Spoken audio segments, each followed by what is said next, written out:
Hey, I'm Markia. Want to hear something scary? Power of the Possessed. Anaya's older sister, Farah, was fascinated by old world goddesses and myths. She was always burying her head in books about the witches that roamed Turkey and the mother goddesses they worshipped. Farah, who adored her little sister, would take Anaya along with her wherever she went, including her explorations into the world of witchcraft surrounding their village. On one of their adventures, Farah became awestruck by a gold necklace that looked centuries old. Anaya thought it gave off bad energy, and just looking at it made her queasy. But Farah seemed entranced by the necklace and spent all of her money to buy it. Immediately, when Farah donned the necklace, she seemed to beam with pride. Anaya tried her best to keep her distance as they walked home. The closer she got to the necklace, the more uneasy and nauseous she became. She couldn't understand why Farah was so drawn to it. Farah, however, insisted that her sister try the necklace on, hoping to change her mind about it. Farah clasped the necklace around Anaya's neck, who immediately felt a wave of repulsion overtake her. Suddenly, Anaya felt something push her hard to the ground. She twisted her ankle in the process and gashed open her wrist, trying to catch her fall. As she bled, her sister had other concerns. "Oh no, the necklace!"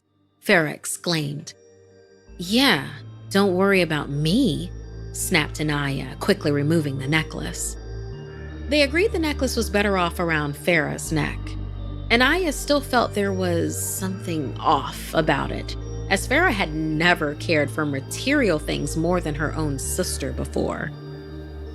As time went on, Farah seemed to become more and more obsessed with the necklace.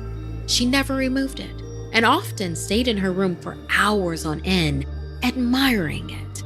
Anaya watched as her sister went from an adventurer to a shell of herself. Anaya even thought that late at night, she could hear Farah talking to someone, but she never heard a second voice. On one of the rare occasions that Farah left her room, Anaya decided to sneak inside and borrow some of her books. She hoped to find a way to help her sister break free from whatever curse or spell she had fallen under. Spread open on her sister's vanity, she caught a glimpse of a map of a place called Vietsub. It's another region in Turkey not too far from their home. Anaya could not understand what the significance of this was, but she was certain it had something to do with the necklace. That night, Anaya heard her sister talking again. She quietly peered through the crack in the door. She was shocked to see a tall man with a thick black beard, draped in a fancy robe and jewels. He towered over Farah and the map. She heard him mention something about stolen treasures, but as she moved closer to hear them better, her wrist burned and her ankle throbbed as she felt that same wave of repulsion nearly overtake her. Anaya retreated to her room and used her sister's books, along with the internet, to research the necklace.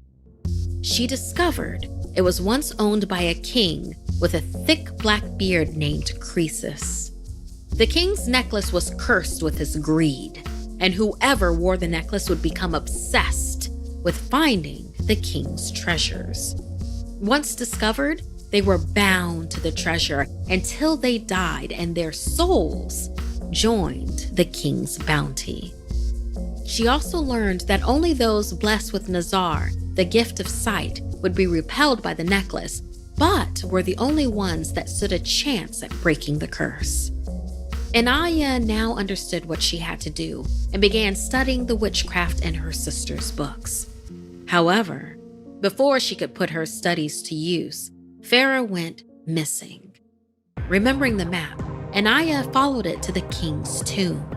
She found Farah inside, in a trance, as she followed the apparition of the bearded king deeper into the crypt and its hoard of treasures. King Croesus, Anaya screamed so loud her chest burned. You cannot have her. The ghost rushed towards her and let out a blood-curdling cry. The slash on Anaya's wrist split further up her arm, while her ankle shriveled, cracked. Through excruciating pain, she lunged at Farah and ripped the gold from her sister's neck while repeating the words, "The mother goddesses release you from torment." The king's tomb began to tremble and break all around them. With the last of her strength, Anaya pushed Farah aside. The gold necklace crumbled to dust as she watched life flood back into her sister's eyes. It was the last thing Anaya saw as the falling stone sealed her inside the tomb.